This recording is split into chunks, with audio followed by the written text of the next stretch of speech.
All right. Thank you very much, Sunda, for the introduction. And as you said, unfortunately, I can't be here next week because of duties on the home front. But so this is my participation in the Sunda Fest. So I would like to wish Sunda a happy birthday. And he's getting to 60 before me, so he can tell me what it's like. And I can tell him about the grandfather side of it. Okay, so I want to,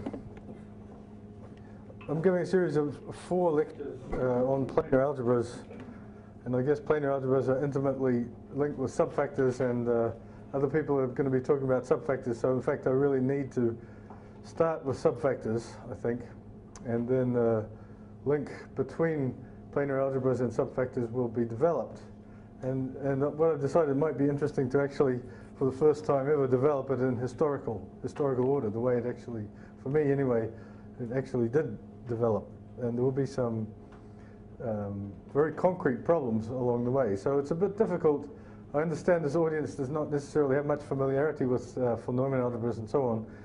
So it's a little bit frustrating almost in that I'll be talking about some extremely concrete, very elementary problems in mathematics, but in order to start, I need to begin with this von Neumann algebra language to a certain extent.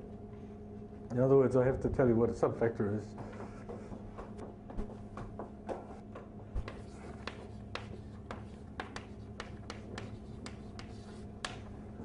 And of course, before telling you what a subfactor is, I have to tell you what a factor is, and then subfactor will be easy. So, factor. Now, I really have no idea how I should be pitching this talk in terms of what I can expect people to know and not know. So the only way to solve that problem is for people to ask questions. If I say something that you don't understand, just ask me right away, and I'm happy to explain it, if I can. Okay, so factor, we're going to have a Hilbert space.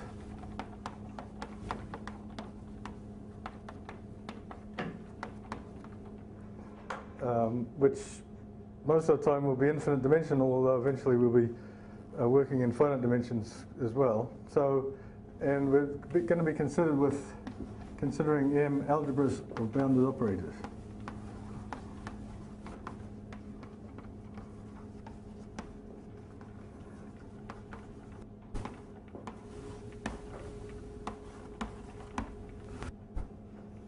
Okay, so you'll remember that Hilbert space has an inner product, and therefore bounded operators have a adjoint operation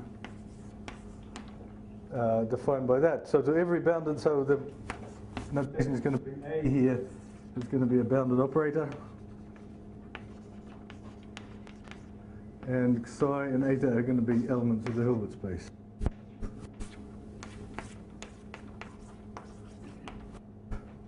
I'll try to stick to that notation. All right, so a von Neumann algebra, M will be called a von Neumann algebra.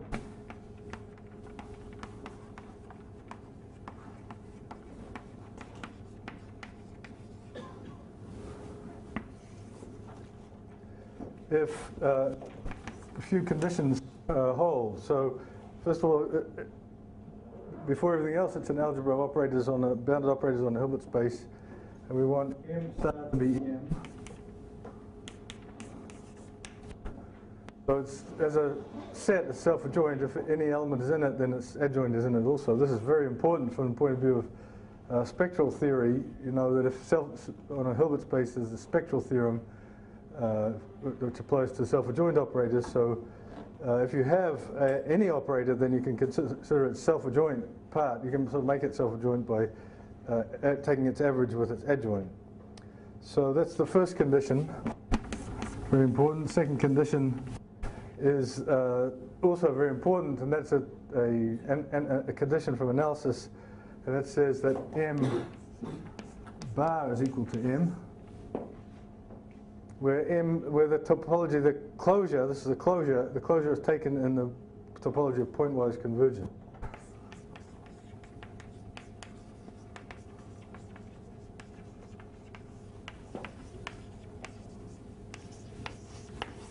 So if a sequence of operators tends to another operator on vectors, and if each of the operators in the sequence is in M, then the limit is in M. Okay, so this is, of course, also incredibly important because of the spectral theorem. It allows you to, once an operator is, a self-adjoint operator is in, then you can apply the whole spectral theory to it and get projections and unitaries and so on. And they're also all inside M. And that's the basic tool, really, of the whole subject, is once you look at an element, you make it self-adjoint, you look at its spectral projections and so on. And then there's a third condition which is not, not very important, which is that the identity belongs to M. The reason it's not very important is that it's a theorem that if 1 and 2 are satisfied, then the algebra actually has an identity, and you can cut down the Hilbert space by that identity, and you might as well assume from the start that the identity is M. Okay, so that's a Von-Neumann algebra, and if you want an example,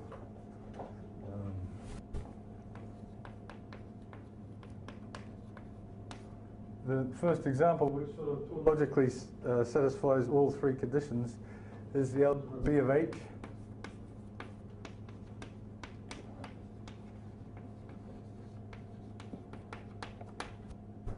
Okay, it can't fail to satisfy any of those because nowhere else the adjoint could be. The second is the scalar multiples of the identity, which also somewhat trivially satisfies this. Symbol 1 will be the same thing as the identity. Scale, that also satisfies all those conditions for trivial reasons.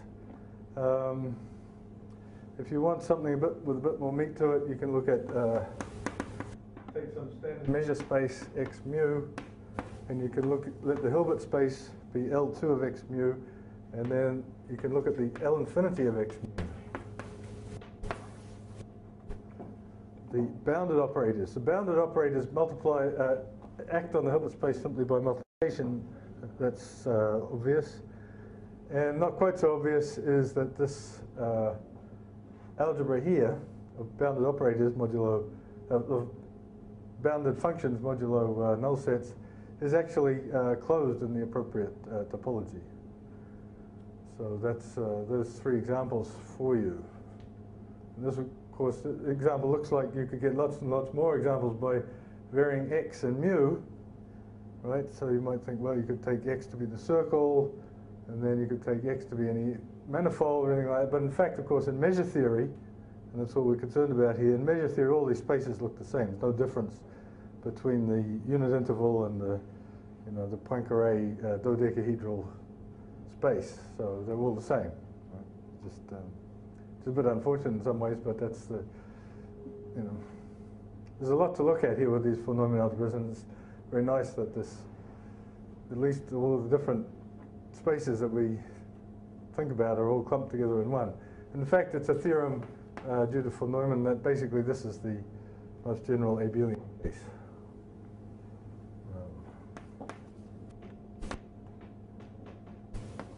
If it's abelian, then it always looks like this. Pretty much acting on this Hilbert space, but there might be some multiplicity to go along with it.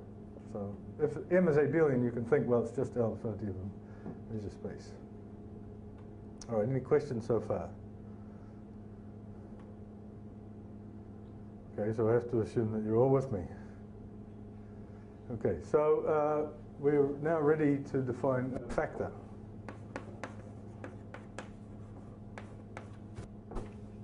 So this is the abelian case for the Von-Neumann algebra.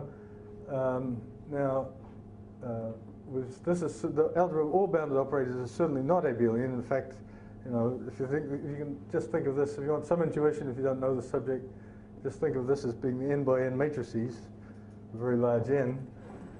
Then you all know that there's a lot of non-commutativity going on in the matrices, and right, and factors are sort of the other extreme from this abelian case. So we're going to assume factor is M of Von-Neumann algebra with the extra property that the center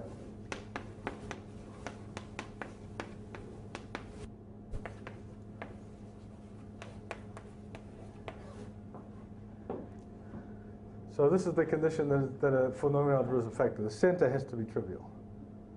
Okay? So this obviously is not going to be a factor unless x has 1 point. This is a factor, but not a very exciting one.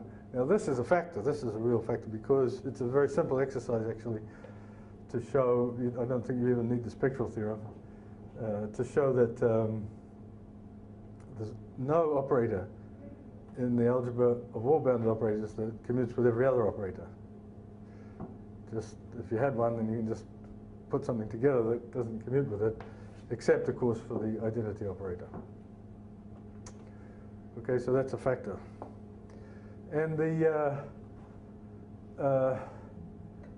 first, really remarkable theorem of Murray and von Neumann on the subject in the 1930s was that not all factors look like this. Not all factors.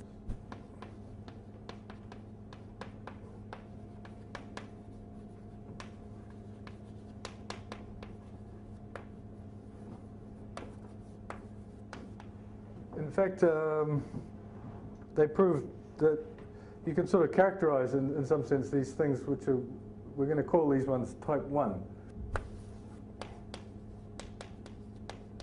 So there's a class of factors called type 1 which all look like B of H. Now I'm not saying they are B of H because there's a slight subtlety there that you can, if you have, any time you have a polynomial algebra M on H, then you can take another Hilbert space K, you can look at H tensor K and just what's called amplify the action of M on the other Hilbert space. So so you haven't really changed M, you've just made it act in a different way in the Hilbert space. So that's a different, technically speaking, a different von Neumann algebra, but it looks the same, right? This M here, whether it be on H or on H tensor K, looks the same, so we sort of think of those as somehow isomorphic.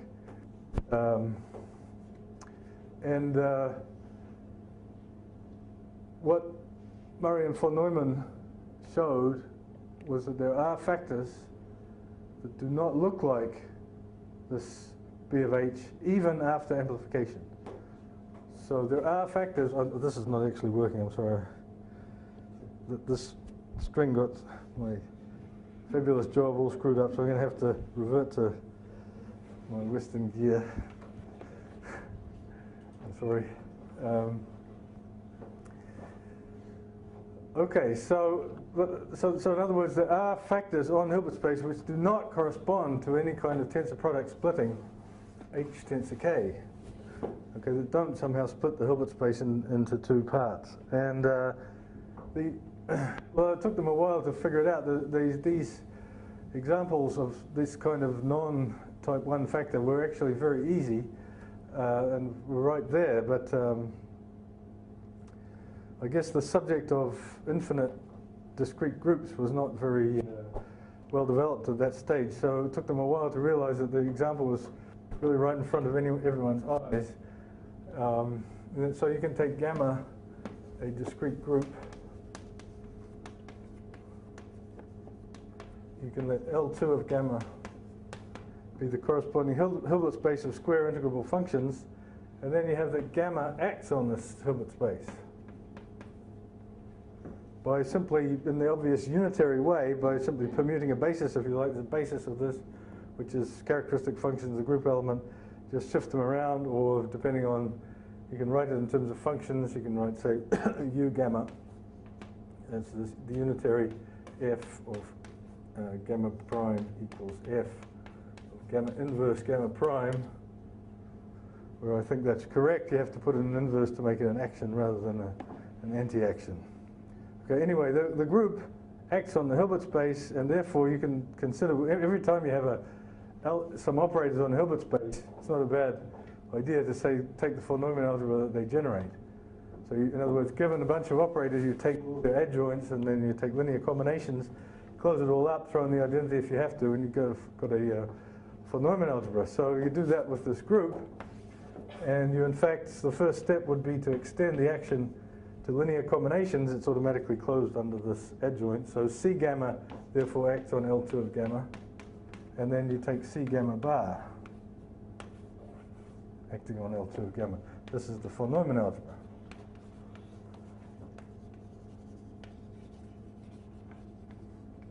Why is it a von Neumann algebra? Well, I made it one. It doesn't have any choice. It was originally self-adjoint, and then the identity was in it, and I just took the closure in this topology.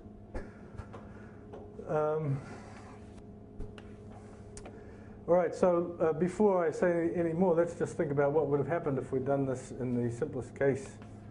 The two simplest cases, G is finite. Okay, well, you know, anyone who's ever done any course in representation theory of finite groups would realize that this is just the so-called regular representation of the group on functions, and this is the group. It's a faithful, you know, it's another way to define the group algebra.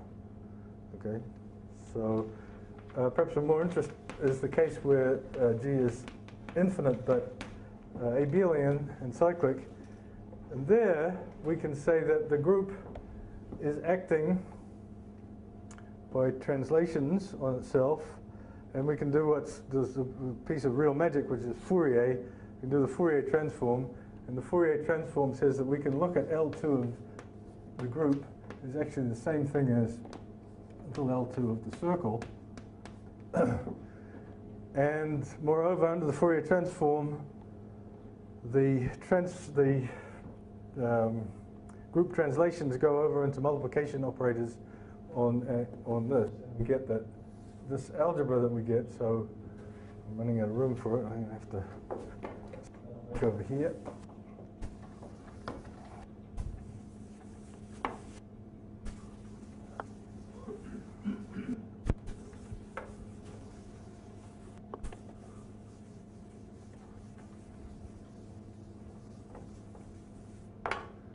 All right, so I'll remind you where we are. We're looking at the case gamma equals the integer z acting on L2 of z. We have this C of gamma bar. This is the von Neumann algebra. Well, putting together what I've actually said, we find that this is actually L infinity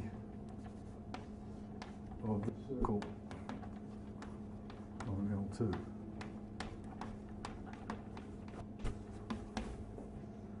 Okay, so it becomes exactly this prototypical abelian situation where you have a measure space and functions on the measure space are acting. So it's very simply understood.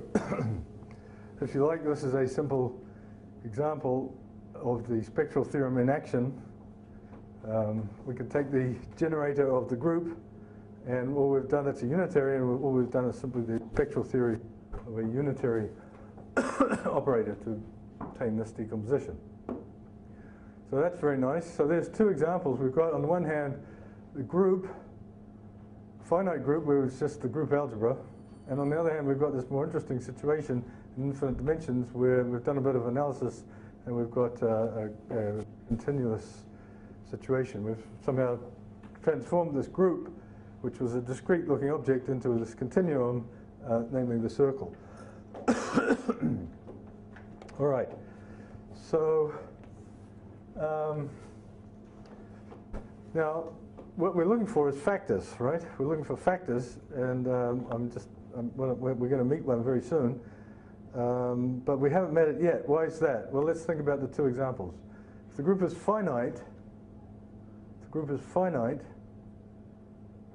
then what's the center of the algebra? It's the center of the group algebra. We all know, you know, representation theory 101, the center of the group algebra is the same thing as class functions on the group. Corresponds to the irreducible representations in all this theory that we love so well.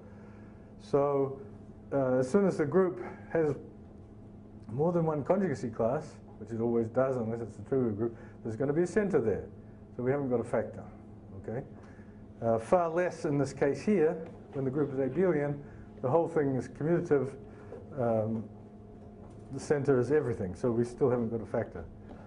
Okay, but so now what happens is, this was this wonderful observation, Murray and von Neumann, if we sort of mix and match, we can somehow destroy the center in the first example by taking an infinite group Now, where was the center in the finite case? It came from those conjugacy classes. But then we go to infinite. I'm not going to describe exactly how this happens, but what's going to happen is the operators on L2 coming from those conjugacy classes can only be bounded, so the things that would be in the center can only be bounded if the conjugacy class is finite. So you write there's a sum of these things, and all of a sudden that sum diverges as soon as that conjugacy class is finite. Right? I mean, in the case of a group, what do? To get an element in the center, you take a conjugacy class, and you take the sum over all of those elements in the conjugacy class. Right? Well, if you try to do that and the conjugacy class is infinite, there's no reason why that sum should converge. And in fact, it doesn't. It diverges. It's very easy to see. So what if the group happened to have no finite conjugacy classes? Then, bingo, no center. So there's the example. So if gamma is ICC, and this says infinite conjugacy classes,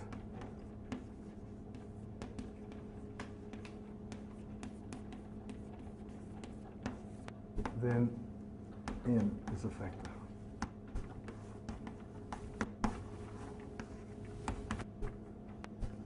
Okay, it's a very simple result, and it's simply that factor. All you've got to do is show that if you try to sum over a conjugacy class, it diverges.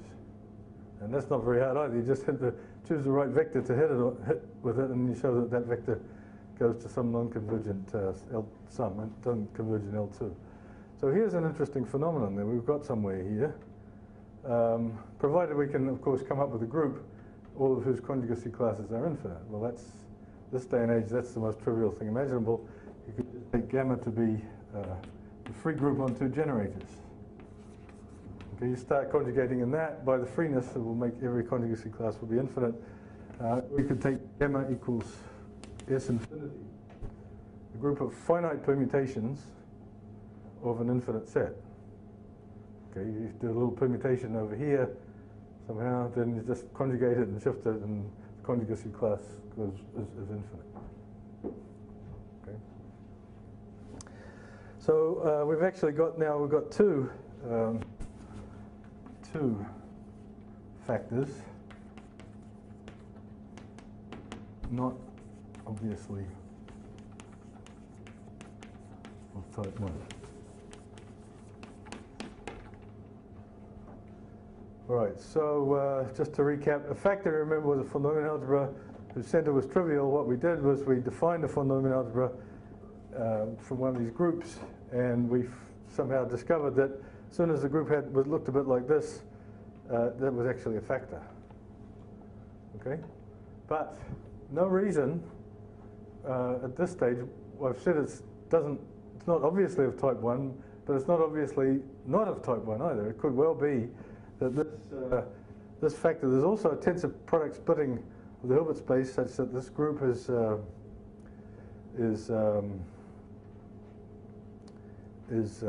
one side and the other group is on. Or maybe even worse. Maybe this thing here is actually all of B of H. Okay? We better take care of that one first. If we want to get an exotic factor, you know, and we've come up with all of B of H, we haven't got very far. So how could we convince ourselves that this is actually not B of H, first of all? Well, one thing we said about B of H was that if anything commutes with everything in it, it's got to be a scalar. So if we can come up with a non-scalar that commutes with everything in this, we're done. It's not B of H, right? So can anyone think of a non-scalar operator that commutes with all of this translation on the group? So at this stage, the audience probably divides into those who already know and those who don't, and those who don't probably won't get it. But well, it's very simple. I mean, so our group acted on this basis element by shoving it around by left translation on the group. Well, left and right translation on the group commute. So if you take any operator acting by the other translation, any group element acting by the translation the other way on the right, then you have something that commutes with that. So it's definitely not B of H, right? So, but it could be, and this is a priori probably the most likely thing that you would think of. What happens is you have all these left ones and all these right ones. There's a big symmetry between them. So you might think that the Hilbert space would split into a tensor product, and it's a good thing it's a talk. Tensor product, and there's the left action on one and the right action on the other. Whole thing splits, and we don't have anything exotic. Okay, you might think that, but then you would think, well, that means that L2 of gamma must somehow split canonically as two Hilbert spaces. Well, sure as hell doesn't, does it? That's almost a proof by intimidation. If there was such a splitting, then it would be visible. But there's a much more interesting way to see that it's not it's not actually a type 1 factor. It's not the same as B of H, and that's the consideration of a very important part of the story, which is traces. So what I claim is that there is a trace. First of all, I'll tell you about this trace and then come back to the question of whether it's B of H or not. There's a trace on one of these Planar algebras, and by the trace I mean the following thing. I mean a linear function to the scalars, a linear function. So it's the trace of AB equals trace of BA.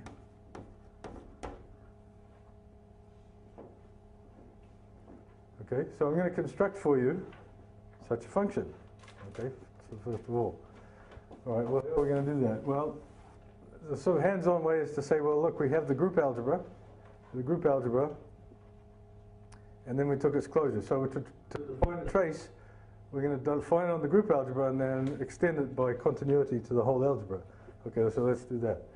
So here's an element of the group algebra, sigma over gamma of C gamma, U gamma. The U gammas are just the translations that I defined somewhere here. Just pushing a basis around. Here's an arbitrary finite linear combination. So finite. So C gamma is almost all zero, but there's a few non-zero ones. So that's an arbitrary element of the group algebra. C gamma is scalars. And we just say the trace of this is equal to C of the identity of the group. This is a well-known game in finite groups, and it's a well-known game in Fourier series as well. If you did that for G equals Z and went over to the L infinity space, then this trace is simply the integral of the function over the circle. So this is some kind of non-commutative integral. Okay, well, what I assert is that that does have the right continuity properties, and it does extend to the whole phenomenon algebra. So trace extends to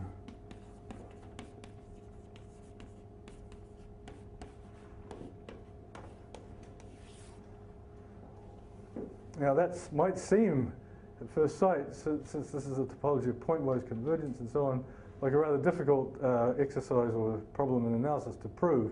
After all, in general, if you have something defined on a dense set, to prove that it extends the whole thing it can be extremely difficult. However, in this case, it's incredibly easy.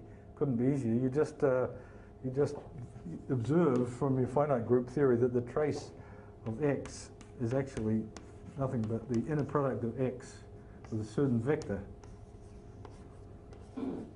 which is the characteristic function of the identity. Okay. This is simply a triviality. This is another way of writing this down. Just picks off the coefficient of the identity, and then by definition of pointwise convergence, this actually extends to the whole of M. So there we go. So we have a linear function. Whenever we have one of these groups, be it ICC, be it finite, anything, there's always this trace, which is the characteristic function in the product of this, or it's the picking off the identity. The coefficient of the identity gives you a trace. Oh, I suppose you have to prove that trace of AB equals trace of BA, simple exercise on finite combinations and then passage to the limit. Okay? Well, extraordinarily, that simple observation that there is a trace is enough to prove that it's an exotic factor. Because that just goes back to the classical study of of B of H's and results that say that there is no such trace on B of H. If you find that a little bit hard to prove, which you might, then you just add some conditions. You know, if you, this trace also has a property that when the trace of A star A is greater than or equal to 0, which is easy. And with that, it's easy to show that there is no such trace on B of H. So there we go. We've got this exotic von Neumann algebra, this exotic factor. And Murray and von Neumann then went on to say that to classify factors into types of factors, and obviously B of H is type 1.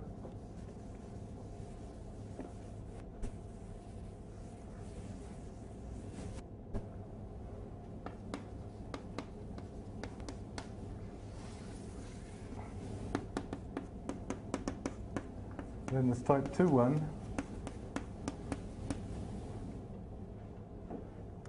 which means that there exists a trace. In other words, there is a linear functional from 2-1 from the von Neumann algebra to the scalars satisfying that trace of AB equals trace of BA. And if you like, you can add some more stuff, but it doesn't matter, it's all automatic. And then once you've got a type 2-1 and you've got B of H, you can mix and match and get so-called type 2 infinity.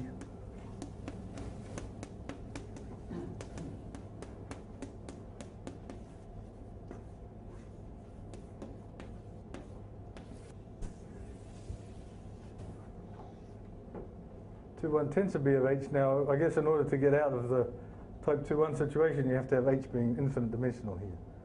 H is infinite dimensional. And then, most remarkably, I think one of the most impressive things about this Murray von Neumann series of papers is that they also added another kind, which is type 3, and they showed the existence of it. And the definition of type 3 was basically none of the above. So in other words, there are factors Murray and von Neumann showed in either of type 1 or type 2. So in other words, you know, those of you who know a little bit of bounded operators theory on Hilbert space know that although there's not a trace defined everywhere, there is a trace defined on these so-called trace class operators. And you can do the same in type 2 infinity. You can define sort of trace class things where on certain operators there's a trace. Type 3, you can't even do that. There's no way to access anything in terms of a trace. Okay, so that sums up the very rapid summary of the Murray von Neumann papers in the 30s and 40s. So we have existence of all of these kinds, yes? So the trace of A star A condition, is it a consequence of the other ones, or is it? Well, well, up to a sign, yes. If I added the normalization condition, for instance, then it's actually completely unique. So since there is one, that has to be satisfied by that one. You know, I'm sort of sweeping under the rug many years of work and wonderful theorems of people, and not attributing anything to anyone that it should be attributed to. But so another question that you should be asking me, of course, is what about these two examples here? These both, you know, any group, any ICC group is going to give you a 2-1 factor, right? 2-1 factor is when there is this trace. And there's always this trace when you have the group situation. So the question is, what about the 2-1s that you get from these two groups, for instance? Are they the same?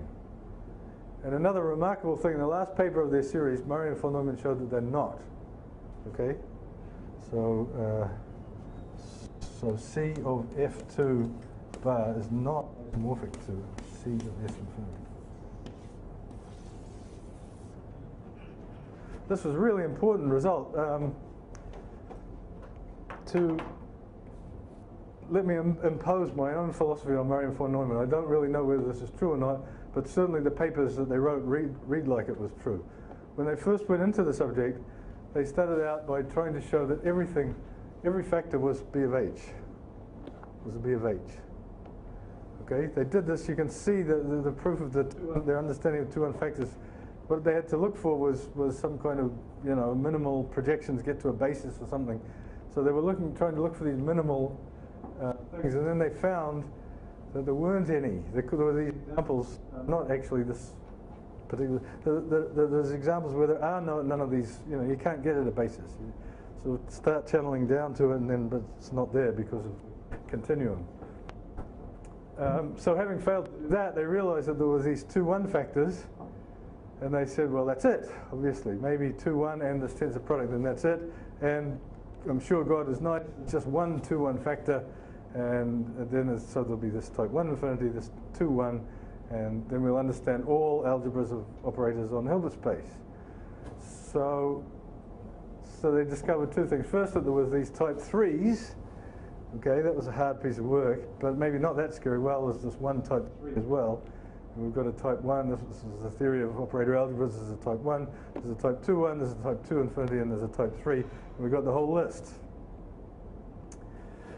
But then, right at the end of their series, they discovered that there's 2 different type 2-1s.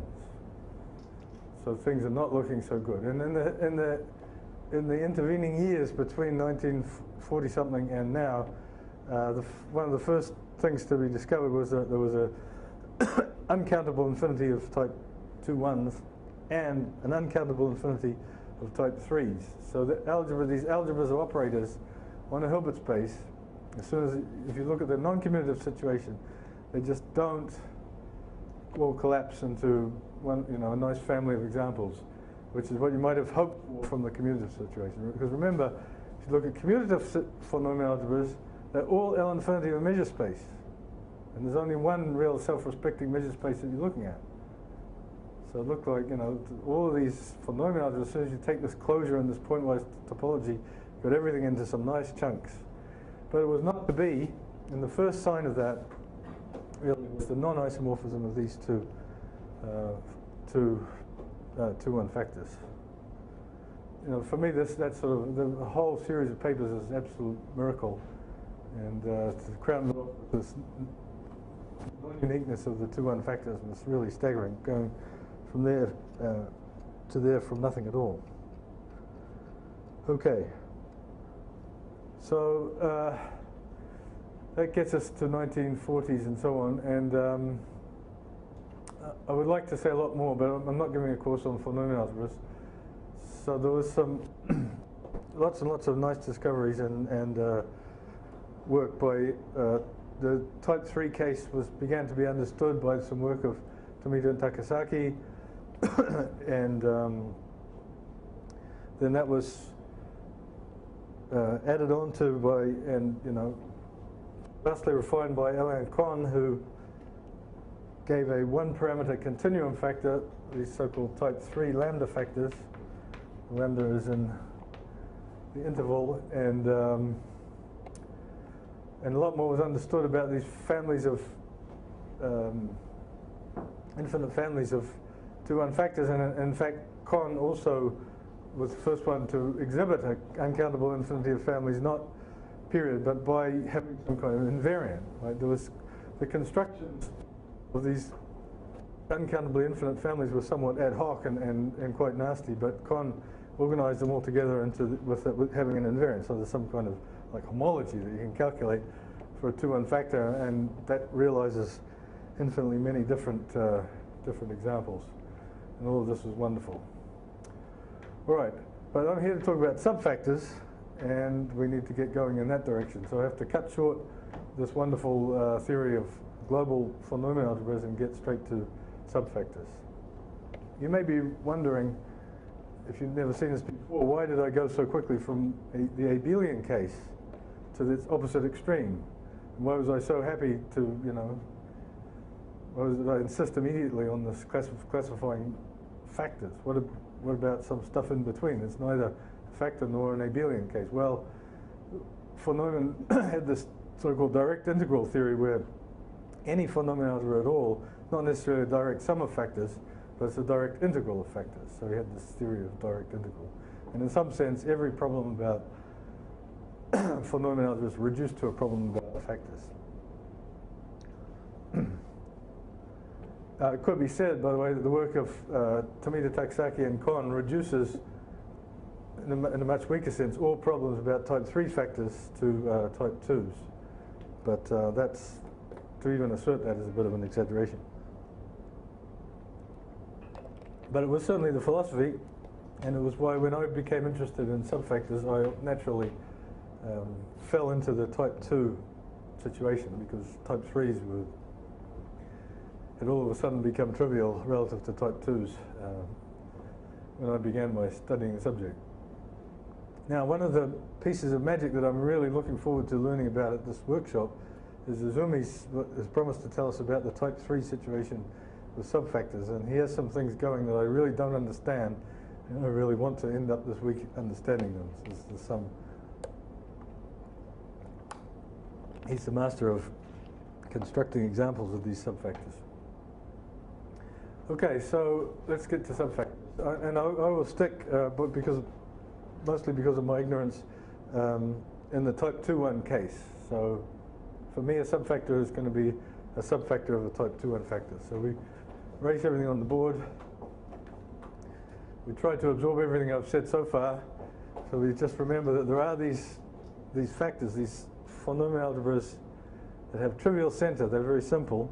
In fact, they are simple. As algebras, they're simple. There's no ideals, no two sides ideals. You can prove that. And they have this trace. These are the main ingredients that I want you to be going on with. They have this trace that has lots of nice properties. It's continuous and so on. And they're the only factors that have it, 2 ones.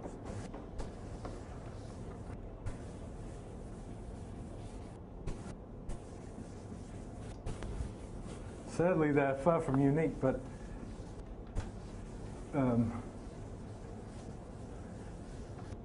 the beginning anyway, for the subfactors, we can behave almost as if there was only one.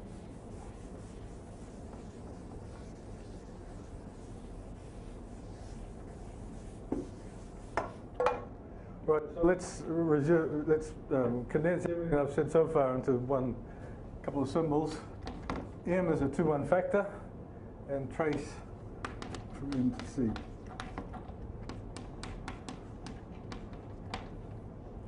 Okay, so we have examples. Take a group, any group that has infinite conjugacy classes, you've got an example. All right, a subfactor is a subfactor, right? What could be more obvious?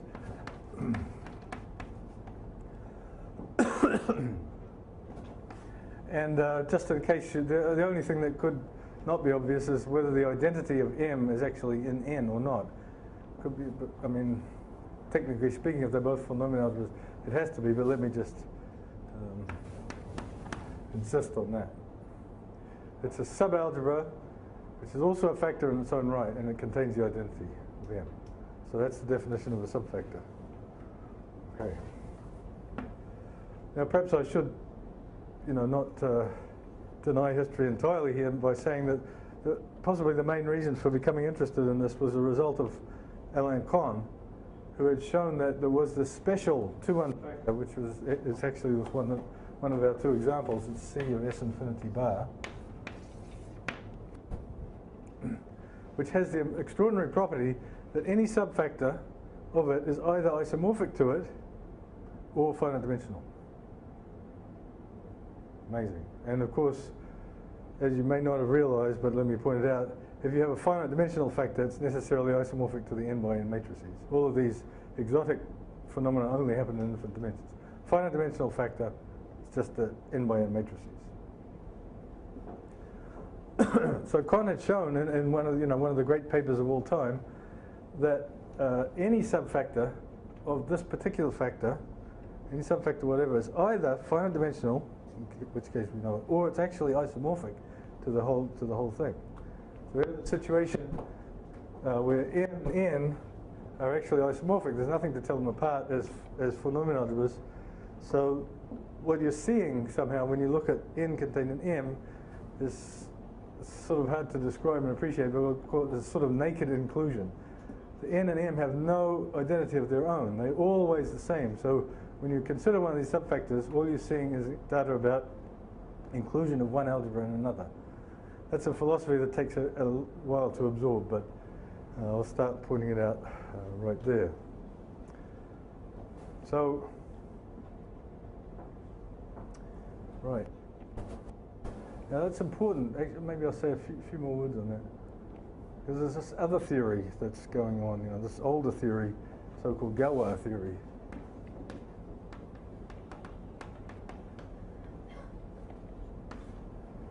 Where, we're not talking about factors, we're talking about fields and field extensions and so on. And so just imagine, if you will, that n instead of being a 2n factor is something much easier to lay your hands on. It's a field, and this is a field extension. Okay? Well, we all know the most important thing about that is the Galwa group, right?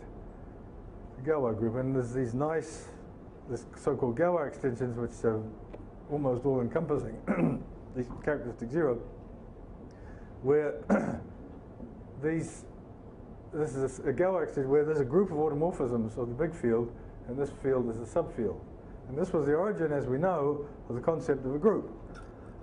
We looked at, Galwa looked at the equations and the roots of equations, how the group permutes the roots, and that was the origin of groups and actions of groups. So this was a field extension and group.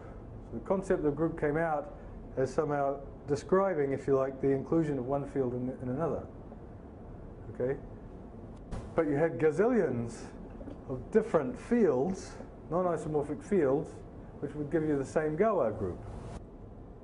Right? You take the rationals and the square root of 2, that gives you a Galwa group of order 2. You take the reals and the complexes, that gives you a Galwa group of order 2, same Galwa. The identity of the field has a lot to say. It's there in a vital way, right? But in the subfactor world, we have this amazing, extraordinary subfactor, which has no identity whatsoever. It's sort of all fields at once. Okay, so when you're looking at a subfactor of this particular factor, if you see a group or something, then that's the same data as the subfactor. Okay, the subfactor itself has no identity as an algebra, whereas in Galwa theory, these you get lots and lots of groups giving rise to the same subfactor. So let's push that Galwa idea a little bit further and say, well, how could we get examples of subfactors? Examples of subfactors. Well, Galwa theory says take a group action and look at the fixed points. So if we have a 2n factor, so example. We borrow everything from Galwa theory, notation, lock, stock, and barrel. N equals m to the g, G a group of automorphisms.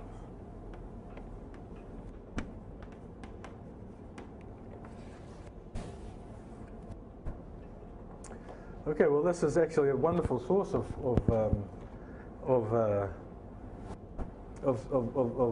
subfactors. These fixed points by groups, except that it might not be a factor, right? It's certainly a subalgebra. Trivially, it's going to be closed and containing identity and all that junk, but it may not be a factor.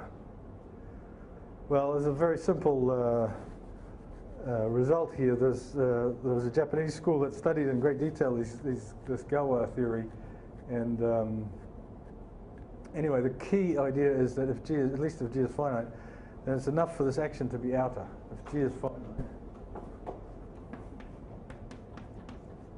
outer action n is m to the G is a factor if action outer.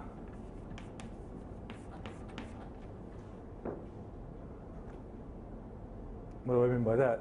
Well, that means that inner automorphism is obvious conjugate by an invertible or unitary, and outer automorphism is not conjugation by a unitary.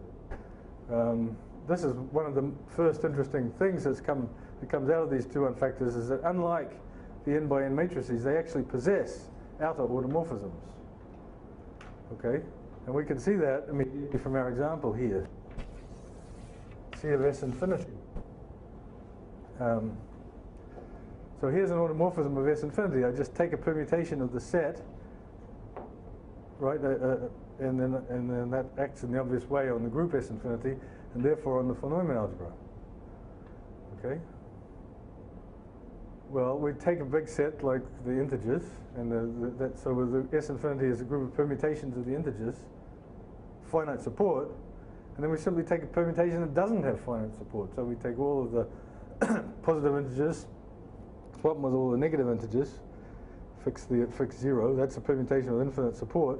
It obviously induces an automorphism by naturality on C of S infinity. There's no way it can be inner, because with inner, the inner things are only going to allow you to push around so much, a finite amount of stuff. Massive group, therefore, of outer automorphisms. So therefore, a massive source of subfactors. Just take any finite group of outer automorphisms, and then to each one you've got a subfactor. All right, and the Japanese group went on to do what they could of Galwa theory in this situation, and they did a great job. And in particular, there's all of the theorems, a lot of the elementary theorems about Galwa theory are just strictly true. For instance, there's a Galwa correspondence between, if you look at mg contained in p contained in m, subfactors, intermediate subfactors to a fixed point algebra. There's a Galwa correspondence between those and subgroups of the group. What else? The important one. The important one, right, is this one, that the automorphisms fixing m to the g of m is equal to g. Obviously, g fixes its fixed point algebra, and any other automorphism it does actually has to be an element of g. So, lesson, you can recover the group, finite group, from the subfactor. Given the subfactor, this one here, tells you what the group is, just like in Galwa theory, no difference. However, once again, if you took this magic factor, which kind of shown as only, nothing different about its subfactors, it says that you don't get anything else but the group. Okay? So if you take the group fixed points for finite group action on this particular factor, this one here, that data, this one algebra included in the other, is no different from the data of the finite group itself. Okay? So, if for some reason, quantum mechanics had been discovered before Galwa and von Neumann algebras before finite groups and group extensions, group theory would have been a lot easier, because it would have been discovered as certain subfactors, and there just wouldn't have been any question. It would have been just group, subfactor, same thing. Okay, so that's the philosophy that was developing, that came along. And the natural question was, it was a very natural question,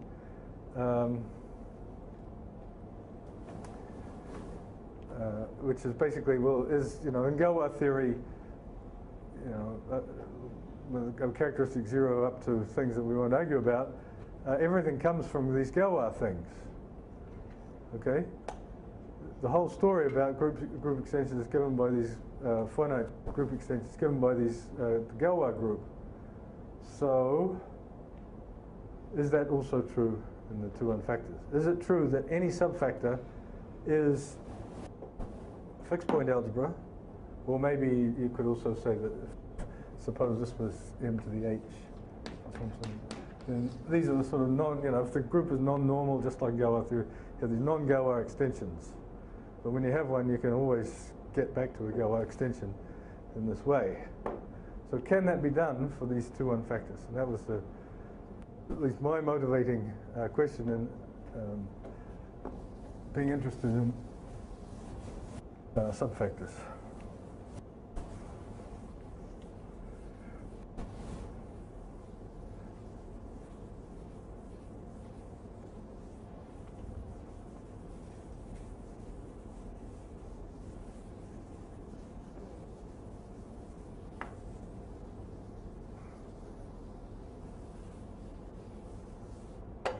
So, question.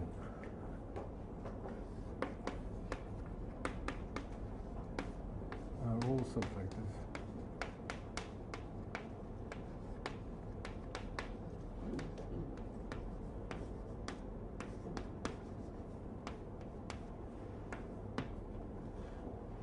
Do all subfactors look like that?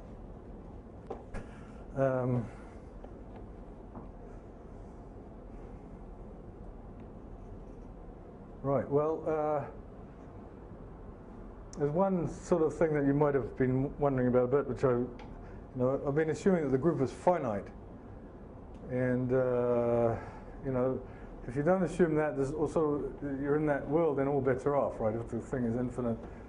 For the first thing that goes wrong is this result here. If the group is not finite, then there's no particular reason, even for outer automorphisms, why the fixed point should be a factor. It's not true.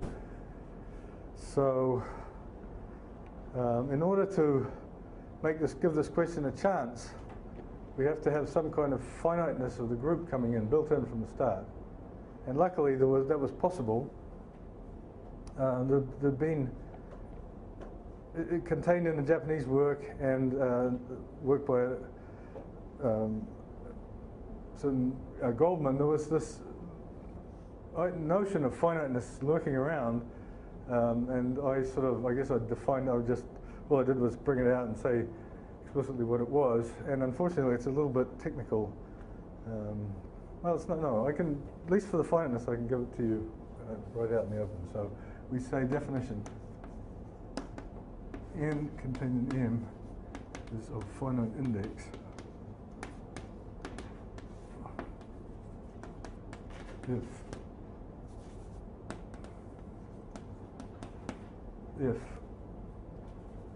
M is a finitely generated. So there's the first real gutsy question in the theory. Are all finite index subfactors of the form m to the g contained in m to the h?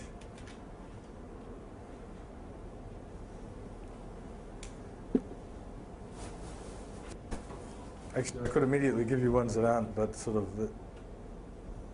too easy a way out. Okay. Well, maybe I should point that out right away, because it's at the heart of the subject. It's going to be at the heart of a lot of the structure of planar algebras. There's something really special about these subfactors, which is not really there in Galwa theory. I mean, you could make it there and so on, but Galwa would have no reason to think in these terms. And that is the following. Whenever you have a subfactor, there's a so-called dual subfactor. Dual to it. There's a duality in the theory which is there right from the start. So maybe I should. How am I doing for time?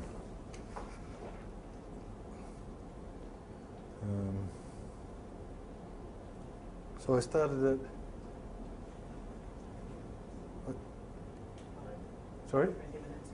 I have 20 minutes. Oh, I'm looking it upside down. I thought I still had an hour and a half to go.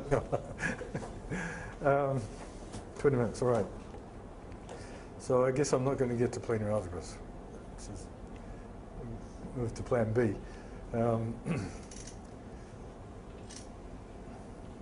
Right, so duality. That's very important.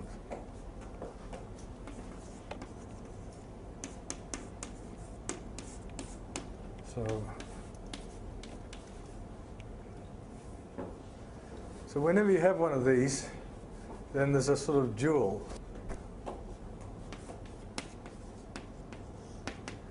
It's going to be another subfactor, but it's actually canonically an extension of M.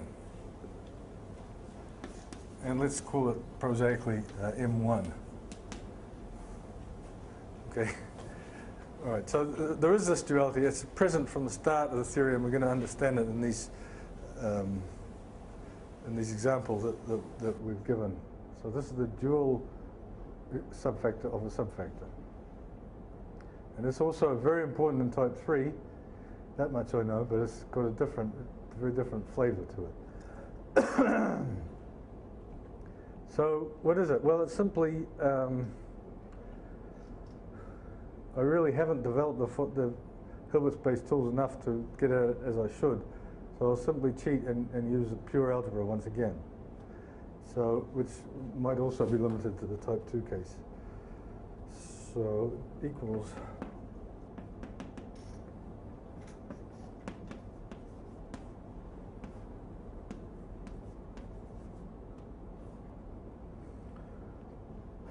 what's that? That's the algebra of M linear it's the algebra of linear maps from M to itself which commute with the right action of N. So we're back in this game that we hinted at earlier with the groups, with the left action and the right action. So we think about whenever you have a subalgebra of an algebra, everything is acting on the left on the algebra, but it's also acting on the right, and the two actions commute. So you can look at the algebra of all linear transformations of M that commute with the left action.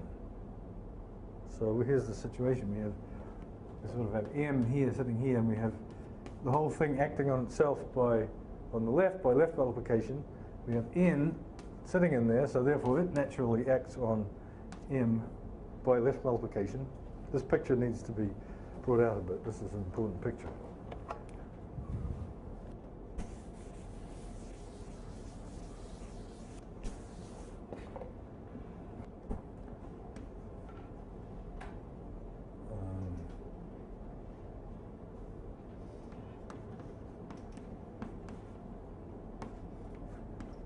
But we also have M acting on the right by itself, by M, and therefore N acting on the right here. Okay, but now we can look at so-called commutants or endomorphisms. We can look at everything. Okay, suppose we ask the question, what's the algebra of everything that commutes with the left action? Well, it's sort of trivial because M has an identity that's exactly the right action. Okay, so we have, what I'm trying to say is this picture is not quite complete. If we take the commutant, the centralizer of this action, it's this action. But what if we take the commutant of this action? Well, it's some other algebra over here, which we write N prime, obviously contains N. And then there's something missing here, which is, this is M1. It's the commutant of this guy. The linear transformations of M, it's acting on M, that commute with the right action N. Okay? So you could do this in Galwa theory, nothing to stop you. But what you would get, of course, is, well, what would you get? Think about your Galwa theory for a second. You have this normal basis theorem and so on. If you did that for an extension of groups, what you would get is actually the algebra of matrices of a certain size over the small field. So Galwa wouldn't have done that because you're immediately in a non-commutative situation, and he was thinking about commutative fields. But there's no reason why this construction was not accessible in Galwa theory. But here, the point is that this is in this new world, this is going to be an absolutely fundamental construction here, because it turns out that it's quite easy to show that if this is a finite index subfactor, then so is this one. So you just get straight back. Whereas in Galwa theory, you would have gone from big step from the commutative to the non-commutative world, and you wouldn't have wanted to take it. Here, since we're in a non-commutative world already, it's quite natural. You wouldn't be at all scared of doing this construction. So this is the fundamental duality. And the sort of negative answer, the immediate cheat negative answer to this question is to simply take this duality and apply it to this example. So no dual to this. In fact, for that matter, the dual to the NG contained in N. The dual to that is not a fixed point algebra either, but you know, between friends, that's not really a very satisfactory answer to that question. I mean, the next question is any subfactor of that form or dual to it? So that's the question we have to answer. And we're going to kill all hopes of such a theorem being true by introducing the notion not just of the finite index, but of a numerical invariant called the index.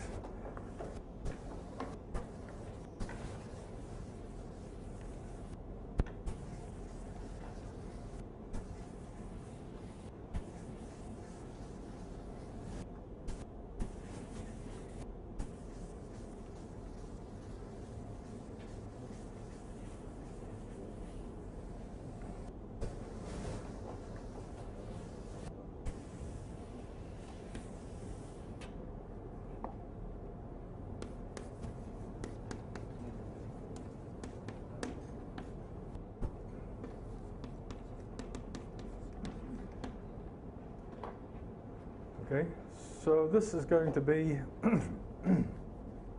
number, and it's going to be a rather interesting number. So, situation is a subfactor. We're going to assume that it's finite index to make things work a little bit better. And now I have to pick more or less at random from the half a dozen definitions of index that I know, and use one to be getting on with. So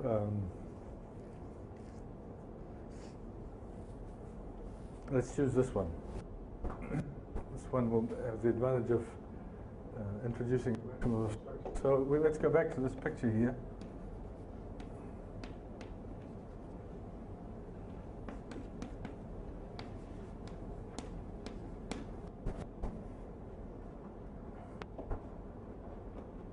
So I said that this is a natural duality in the theory.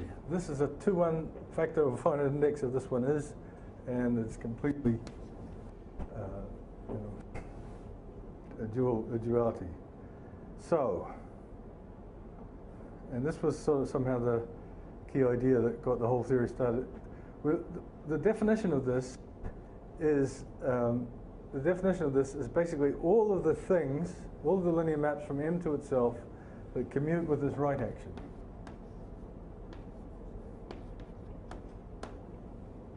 All of the things that commute with the right action of N. All right? N, that's the key. M itself is the things that commute with the right action of M, but what about commuting with the right action of just M? Can we think of an element, a linear transformation from M to itself, which commutes with the right action of N? Well, yes, of course we can. There's all of M acting on the left. But what about something else? Something else. Well, here there was this God-given thing also coming from the Japanese school. Who was the first person to define the conditional expectation? Umegaki. Right? Umegaki.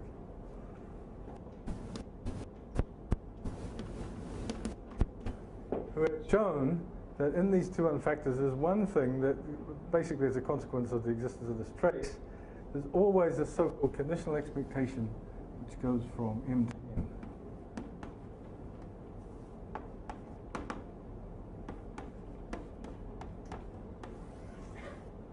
And it's called conditional expectation.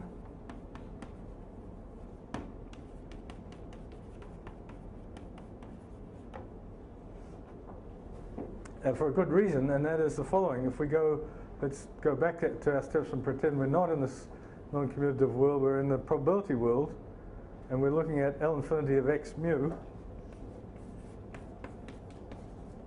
and we're looking at some subalgebra of that. Well, that's the same thing as taking a sub-sigma algebra of the measurable sets over here, and it was well known from probability theory that if you have a sub-sigma algebra, you can always sort of integrate onto it by this so-called conditional expectation.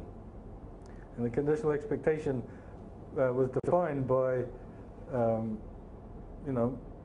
working on L2 and then showing it preserves L infinity. So there's this sort of, if it was a nice fiber product, there's this way to project down the fibers. Well, Umegaki showed that you can always do this in this 2-1 factor situation. This map is entirely determined by this formula here, Enxy equals xy if y belongs to n.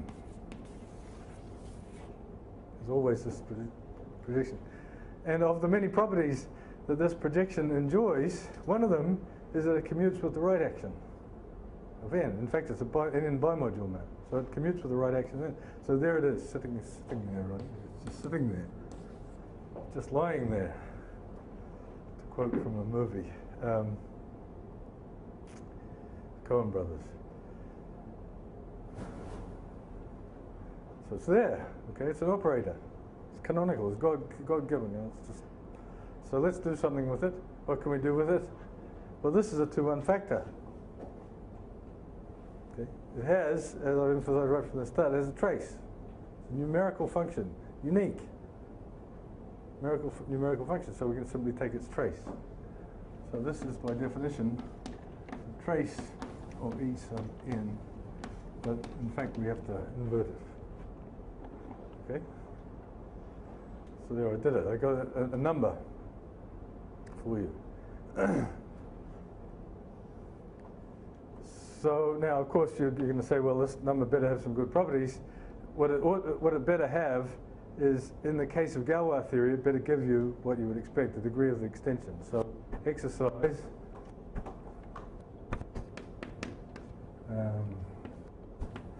show that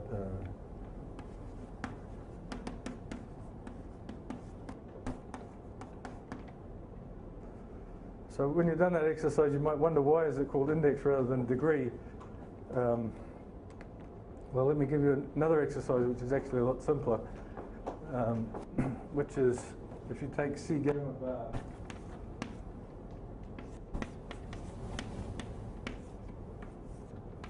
if you take a group with infinite conjugacy classes like our S infinity or the free group, and then you take a subgroup which also has infinite conjugacy classes, and you get a subfactor, and then this is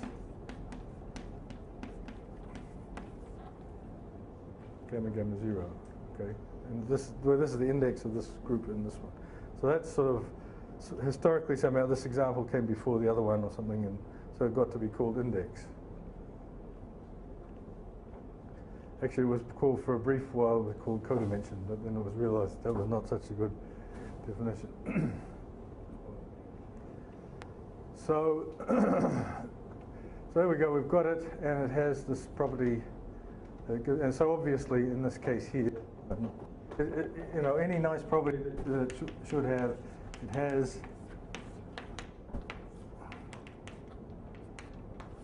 oops, I think something's run the wrong way here. And, you know, if you bump into a subfactor and you ask it, you know, if it has some number that it's holding out in front of it, and then that's its index. Okay, if there's a number that you calculate, then that's going to be its index, or the logarithm of its index, or something. So there we go. Now we can say we could really kill this question and decide that we're in a new world, a brave new world. In fact, if we could get a subfactor whose index is not an integer. Okay. Because I defined this thing to be a number, nothing in the definition that said it was an integer. Okay, and in fact, a big part of the deal, which I haven't gone into, of the whole Murray von Neumann yoga was, you know, this non-integral dimension, this continuous dimension, and here we're smack right in the Murray von Neumann continuous dimension. So Murray von Neumann would tell us this number should not have to be an integer. So, on the other hand, one is sort of hard-pressed. One is hard-pressed to find examples where it's not an integer. So let me cut short any further motivation. I'll just give you the theorem which will settle the question completely.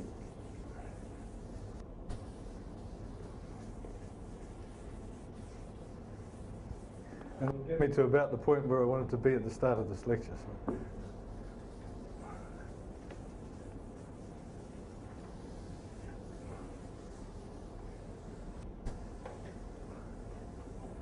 So this is a theorem. So the idea is that there's two, it's sort of like, it's almost like scattering theory. There's two regimes for this index. One is the sort of bound states and the other is the scattering states.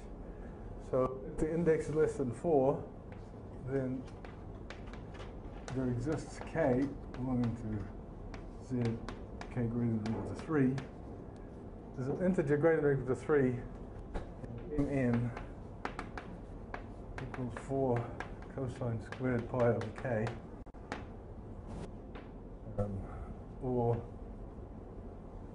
well, that's sort of, let's say there's a theorem A and a theorem B.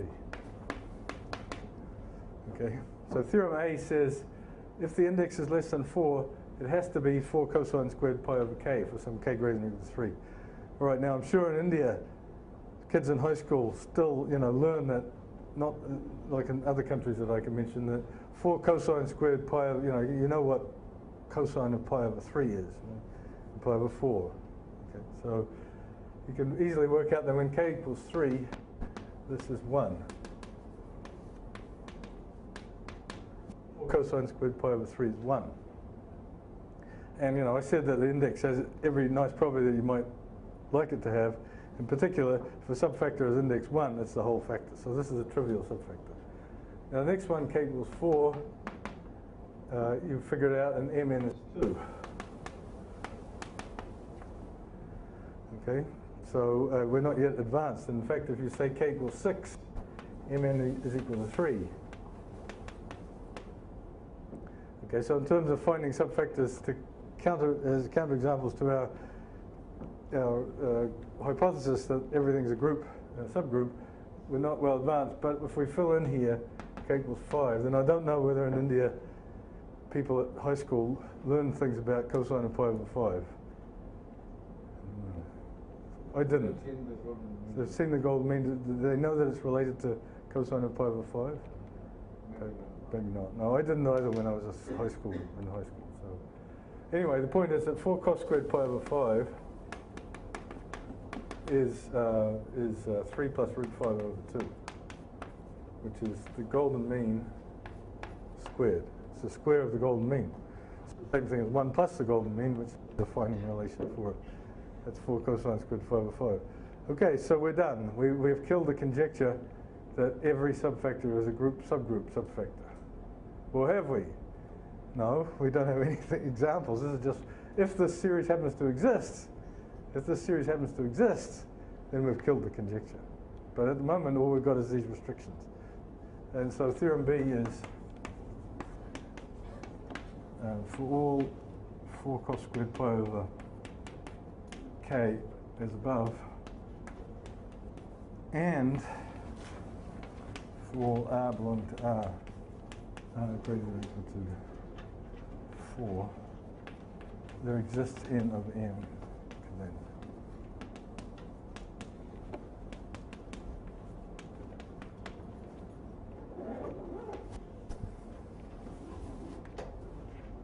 Okay, so that's the complete story of the possible index values for subfactors.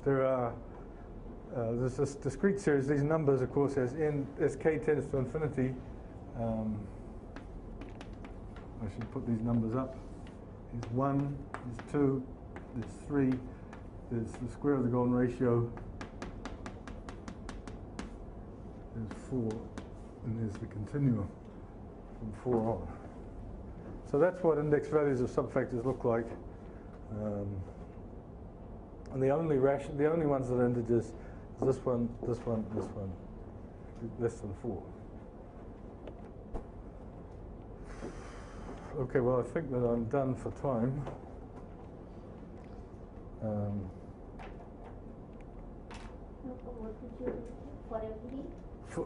So I've used some pretty bad abusive notation. For every number of the form 4 cosine squared pi over k as above, these ones, and moreover for every real number bigger than 4, there exists a subfactor having that number, i.e. 4 cosine squared pi over k, or let's call it r.